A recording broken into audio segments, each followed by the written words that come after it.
And an indictment that came over the objection of career prosecutors who said there wasn't sufficient evidence to support the charges. Key context on that. Well, we're going to dig into it as well with Senator Amy Klobuchar, who sits on the Judiciary Committee, because we want to understand that there is definitely the concern of politics around this, given the president's public statements throughout the week saying, now's the time to act and calling for this action. Now, there is an indictment by a grand jury.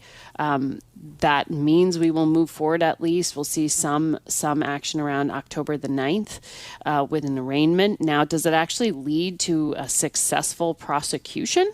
That's another matter entirely. And the former FBI Director Jim Comey gave that statement saying that he's confident in the legal system. So do those lawyers show the same skepticism you are there in terms of the strength of the case? Okay, President Trump went after the New York Times for, I think it was $15 kajillion. Mm-hmm. That was thrown out in about 7.25 minutes. Mm-hmm. Olympic speed.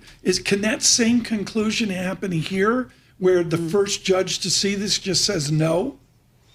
Depends on the first judge to see it. Quite possibly.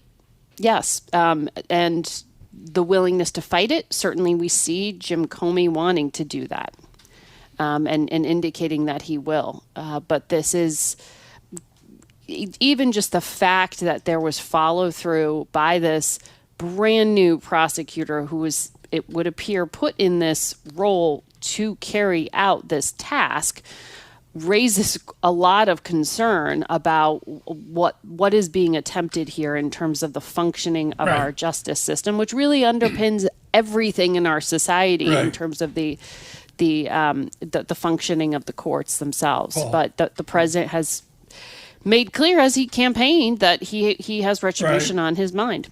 Paul, Perry Mason on CBS television network. It was never like this. Never like this.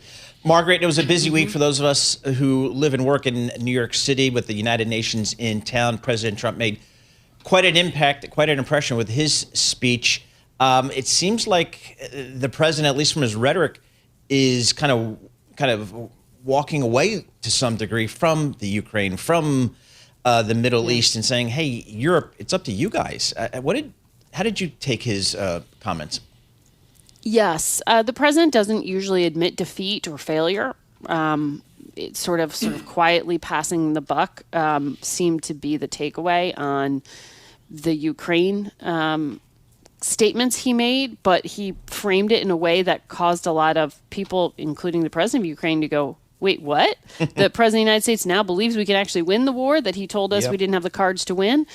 So there was great hope that perhaps quietly the president might actually authorize things that would help Ukraine win in terms of the levels and type of U.S. support. We haven't seen that yet. We're going to talk about that with Mike Turner, the congressman from Ohio, who just came back from Kyiv.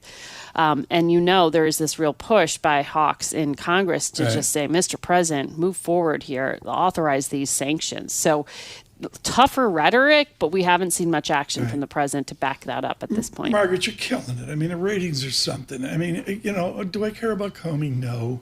Are you going to get Colbert or even James Kimmel on the show on Sunday? We've asked for my colleague Stephen Colbert. We have. I'm a huge fan of his. I've been on his program a few times. He's so incredibly smart and clever. But no, this week we have a lot of focus on the shutdown that we appear to be hurtling towards as well.